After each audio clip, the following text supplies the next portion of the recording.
All right, so yesterday they had a patch for mainly Stadium, but a little bit of a Freya nerf too. So we're going to go over the patch quickly. It was yesterday, it went live, but so if you've been playing since, last night, and you've probably been playing against this. So first of all, Freya has been nerfed. Now, you can argue whether this will be enough nerfs or not enough nerfs because there's not a damage change, but one thing you can't deny here is there are nerfs, and this will make Freya definitely play a little bit worse. So first of all, take aim, secondary fire, slow momentum time reduced from 1.5 to 1 second. So that's obviously a huge difference, that half of a second. Slow momentum, that's a nerf right there.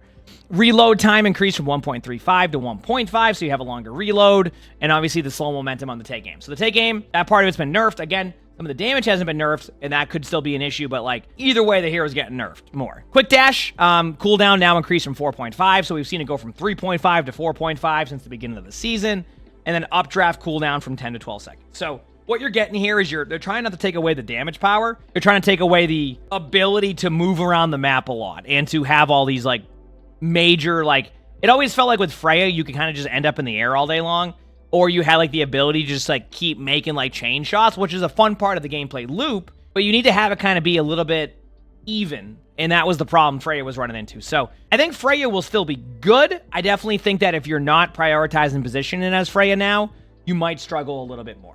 So either way, it's good that they're still addressing this, because if they let Freya be as strong as Freya is, right, it would not have been a good thing. It would have not have been a good thing. Because, like, there's a whole month left of the season. That was the last thing they wanted, so I'm glad they were able to address it a little bit earlier, rather than saying, oh, we'll wait and see till next season. And I'm glad they do that now. Because it used to not be that way in Overwatch. All right, so now we have Stadium updates. So, D.Va says decrease the fusion cannon spread to 50%, down from 66%. That make it better or worse? I never really liked that ability as much. I'm trying to figure it out. Like, it always felt goofy. Better? Okay, it made it better? All right. Because I was going to say, like, because I felt like that one was always weird. You know what's weird about that one with Focus Fusion? And I don't know if it was just a me thing. Didn't it feel like sometimes, like, your shots would not... It didn't do what it was supposed to do. It felt like I nerfed myself sometimes. It was weird. But anyway. So yeah, either way, Focus Fusion is going to get a little bit of a change there. Ignition Burst, the increased lava damage goes up to 80, up from 30. That's interesting. Does that mean ability power D.Va might be more stronger now? Because if the lava damage is 80 and you can scale it up, it might be really strong. I might have to try that. That's a huge buff. And then the protocol, the rare ability hero item, increased the lava damage to 80, up from 30. Wait, what? Is that the same thing? Or is that like a different item? I think it was just like an accidental patch note. I'll have to take a look at what that is. But either way, the developer comments say, D.Va has been having a hard time a certain space effectively, especially when trying to control key areas. Yeah, I mean, when you're going against Zarya and Orisa and Reinhardt, a lot of the time it's going to happen. Queen, a decent matchup. Buffing lava should help her create more threatening zones and discourage enemies from waltzing into her turf uninvited. Yeah, I always felt like the lava was, like, there, but it wasn't, like, a threat to the team. As for Focus Fusion, the concept was solid, but in practice it struggled to keep up when enemies were practically doing laps around her. We're adjusting just a bit, so it doesn't feel like D.Va brought a sniper rifle to a knife fight, but still have the ability to hit enemies from near and far. I'm intrigued by that one. I actually like that one, so I'm curious to see how Focus Fusion feels now with those changes. But yeah, good changes for D.Va. I'm definitely going to try out some builds today that have this. It'll be kind of fun to try. D.Va is fun. Junker Queen. Am I seeing this right? Is there no, like... Okay, I gotta read this correctly. Okay, Royal Bullet's power increased range to 15 meters, up from 12, and increased damage to 50. Yeah, they're doing a weapon power increase here. This will be interesting. Twist the Knife power increased wound extension to 1 second, up from 0.5. Blade Parade increased the damage to 100%, up from 35. Merciless Magnetism increased the range to 15 meters. Is that the auto-aim one? And then the Thick Skull Epic Survival Hero item increased damage reduction to 75%, up from 50. So, yeah, Queen just got a straight-up buff. Like, what I'm surprised by here, and maybe I'm just biased because I Queen's who I win on all the time, I'm surprised they didn't really adjust the power build by Queen. That bleed build is still one of the stronger builds in my opinion, so I'm very surprised to see maybe it isn't as good of a build as I thought it was, or like it isn't like getting the win rate that they're looking for, but this just gives Queen another viable option, which I'm not going to complain about. So we'll see. It says Junker Queen's axe has been doing most of the heavy lifting lately, leaving her shotgun and knife feeling a bit neglected. This update gives both of those tools some much needed love to round out her kit and encourage more varied playstyles. We're also adding a buff to Thick Skull to help her better withstand burst damage, giving her more staying power in fast-paced fights. I will say, it definitely makes Thick Skull a little bit more intriguing now. I felt like with the 50% damage reduction, at times I would still get rolled. But another 25% damage reduction, like, that's going to be a very intriguing, especially even if I don't go a power build, and we'll try a weapon power build later with Queen. But I'm very intrigued by that. I think that Thick Skull might be a good addition to some, to even like the Shout build. Orisa. Scorched Earth power, increased the damage to 20%. And then Electrolytes, increased recovery rate to 50%. This is just an overheat build, isn't it? Orisa's overheat build was underperforming, especially when it came to holding the line against aggressive pushes. It lacked the punch needed to deter advancing enemies or force them to reposition. This buff aims to bolster her ability to apply pressure and make her presence more threatening when anchoring space. You know what it feels like right now? It feels like what they're trying to do is give power to other builds rather than take away from a build. And that's some feedback that I've had is like, it felt like sometimes when they were really focused on removing a build, all they did was focus the build to like weapon power or like one specific build. So trying to buff the other builds makes sense, at least in my opinion. So that's an intriguing one. Reinhardt, barrier reconstruction power, increased barrier health restoration from damage to 15%. Okay. Feeling the burn power no longer applies to smashing and dampener grip. Oh, that is the melee one. And dampener grip epic weapon hero item increased ability power to 15%. Develop comments the interaction between feeling the burn and effects that triggered off rocket hammer damage proved to be too strong. So we're removing it while giving some small improvements to some underutilized powers and items. Yeah, they're trying to really nerf the melee build on Ryan here. And I think it's probably the correct play in the sense that I think Ryan is still okay in that build, but that build was just very oppressive for a lot of people. So it wasn't like I think Ryan will still be good. I think Ryan is still gonna have a high win rate. I think they're just trying to get rid of like the just hold your left click on Ryan and go in type of play, but I don't know. We'll see how it feels. Obviously, if like this makes Ryan 10 times worse, you don't want to see that. But I think Ryan will be fine, especially that you still have the ability power one, and they actually put a little bit more power into that. So it's intriguing. All right, next up we have Ashe. Out with a bang power. Decreased explosive damage reduction to 30%, down from 66%. Isn't that the one? Is Out with a Bang the one that I use for like the bleed build? I mean, not the bleed build, the burn build. I think that's one of the powers I use, right? Like molten munitions increased damage to 80, up from 50. This change will not be represented on the tooltip. Okay. Reload therapy increased the heal to 10%, up to 3%. Sidewinder epic hero item increased attack speed up to 15%, up from 10, and then increased damage to 25%, up from 15. I feel like this makes the bleed build a little bit better, right? Because the triple dynamite one was a real fun part about that one. So, like, to have it only be I think Ashe is going to be really strong. Out of curiosity, does Bob Jr. benefit from weapon power or ability power? Ashe has been steadily climbing in overall competitiveness, but she's still missing that extra oomph when the moment calls for it. These buffs target some of her underperforming powers and items, giving her more flexibility across different builds and helping her stay impactful in a wider range of scenarios. I mean, yeah, this is going to be good for Ashe. Yeah, if like Bob Jr. or Bob is based off of ability power, I also think like there's a build where you can do the burn build and a Bob Jr. at the same time. But like this one, Out with a Bang, that's going to make that build really strong. Freya. All right. So the power was re-enabled, the one that was the little one. Bola from the slow is decreased by 60%. Bola from it, the power no longer pulls enemies upon direct hit. That makes sense. So it's the pull. And then that will be in the tooltip. So basically what they did here is they made it so the enemies, it's not going to feel as jarring. So I think that was a good change. So Cooked decreased increase in damage zone to 30%, down from 50%, and increased damage in zone duration to 2 seconds, down from 3. So yeah, they're taking away the power of that. It's a good change. They had to do that. Deep Pockets, max ammo restored from using an ability reduced to 25%, down from 50. Forager, max life heal per hit up to 4% from 3%. Portable zipline item, decreased weapon power down to 5% from 15. Volley Ado power, increased damage at 33%, reduced damage on additional bolts up from 50% reduced. And the Magnetic Maelstrom epic hero ability has been disabled. So yeah, they're trying to get rid of that jarring effect that we're seeing with some of these heroes. Also, Orisa has that. Orisa has an effect like that too. They might have to look at some point. I played against a few Orisas yesterday that discovered you can like basically vacuum somebody in and then also like bounce them back and forth, and you can't even play the game. So I think you're going to start seeing Orisas use that more, and it'll be very intriguing to see where that goes. Because that is jarring playing against that. Like, it is something. I'll say that much.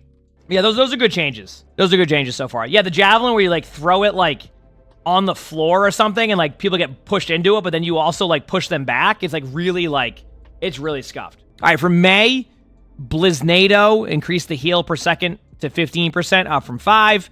We're looking to enhance Mei's survivability in moments where Cryo Freeze isn't available by improving the synergy with Blizzard effects. This adjustment should give Mei more defensive value during her ultimate or mini Blizzard, allowing her to better sustain herself in skirmishes and maintain pressure. Makes sense, by the way.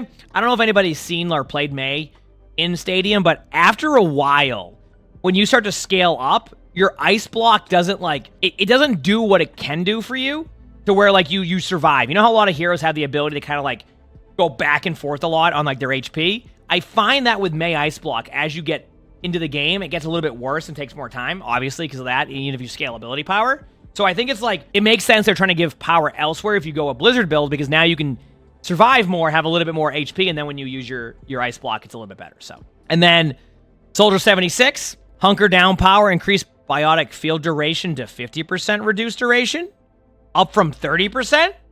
Chain gun power, decreased weapon power per shot to 0.4 from 0.5. Battery pack, rare ability hero item, increased biotic field duration to 40%. Rapid response, increased the biotic field radius to 40%. Compression fatigues, removed 5% attack speed, added 5% ability power. Wait, did they buff the... Wait 1 second. Biotic field builds have been unpopular and underperforming.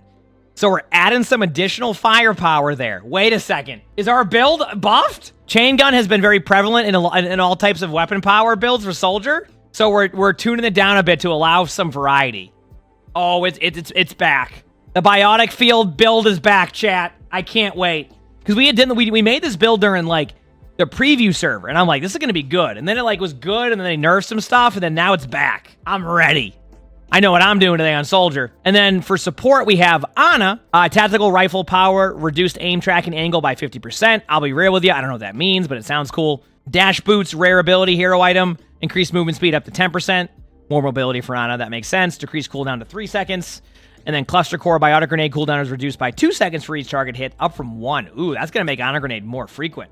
And the dev comments say we're aiming to make Ana feel more agile and resilient in mid-range engagements, where she often finds herself most vulnerable. By improving her survivability, these changes should help her better reposition under pressure and stay active in fights without compromising her high-impact support role.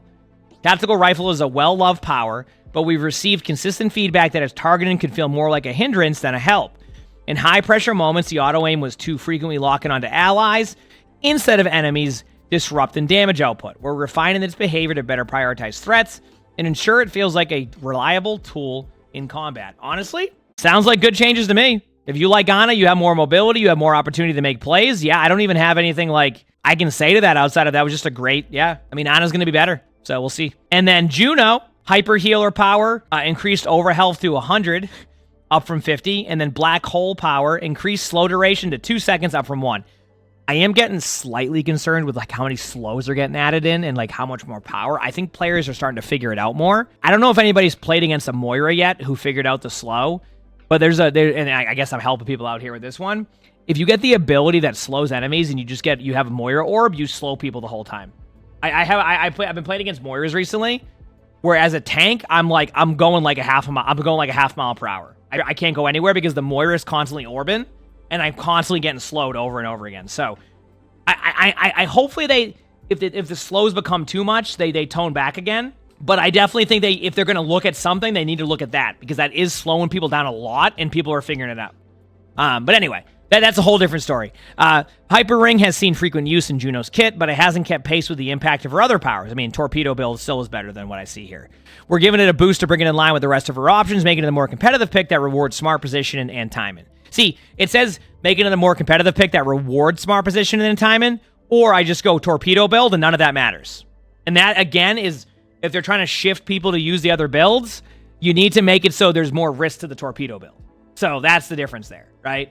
I don't think I see this and I don't shift away from Torpedo build. Like, nothing here like makes me shift that at all. Like, it's just Torpedo build. Like it's just great. Now maybe I'm wrong, and like maybe there's some good options here, but yeah, we'll see. And then the last one here is Kiriko. Self-care power increased heal to 15%. Self-care was falling short in terms of sustain, especially in longer engagements. This buff gives it a more meaningful impact, allowing players to recover more effectively and stay in the fight longer without relying solely on external healing. Good change for Kiriko, although the Kiriko clone build is starting to get more effective. I feel like this strengthens that. Depending on what powers you have to give up for that. It's definitely a good late game power for that. But yeah. So overall, good changes. I mean, what I get from these patch notes is they're starting to recognize we need to stop getting rid of like other options or other viable builds and try to create more builds rather than take away. I think that's the good news. That's been my concern, is that they've taken away fun builds, and when you do that, it prioritizes weapon power builds, right? It prioritizes a bunch of different things that are you're just going to end up having just amped up damage and nothing else. So I'm glad they're starting to like realize it's more about creating more builds than taking away builds, which then just lean you to one build. So we'll see. And then bug fixes. Fixed a bug where fusion cannon was shooting less pellets when equipped with the focused fusion power. That makes sense then. Remember how I said it was like goofy on that one? That makes sense. Like it almost felt like at times you would nerf yourself. So that now I'm glad they fixed that. And then Freya fixed an issue with a direct hit of the bola from the little one was doing more damage than intended. I mean, that definitely was doing a lot of damage. And fixed an issue with the lingering damage zone from So Cooked, and apply effects from that triggered from ability damage. So there you go. So honestly, a pretty good patch. They addressed Freya. Again, we'll see if it's enough, but they definitely did a nerf to Freya for mobility. Solid stadium changes, added more power to other builds, not taking away from too much. I mean, the only hero that really got impacted by this is probably what? Freya and Rein, right? Like, Rein still will be good, but it feels like for the most part, all the heroes got some type of buff to like incentivize other builds. So either way, pretty good patch. Again, I'm surprised no Cassidy. I think that's still going to be an issue. But yeah, I think this is a pretty solid stadium patch. Like I'm curious to see where it goes. And again, I'm happy that they're willing to make more aggressive changes and just sit back and just wait. I know that like sometimes from a data point of view, it's probably good to take some time to look at that stuff. But stadium's meant to be casually competitive, right? It's meant to be casually competitive. And I think that doing these type of plays is more of the correct decision than the other way around, right? So I'm glad they're doing a lot of these updates to the game. And I'm glad that like the other part of the team, right? Like the one that's working on like the main core game is also recognizing the problem with Freya to combine this, because Stadium keeps the same balance as the main game. So it's good that they can get aligned together to make sure that they're at least addressing that issue together, rather than like one at a time. That is an Arnie at my ankles. Hi, buddy. But anyway, there you go. There's the patch. So hope you enjoyed this video. Like the video. Subscribe to the YouTube. If you want to watch more of my videos, little box right here with all that stuff. Make sure to check it out. Hope you have an amazing day. /night.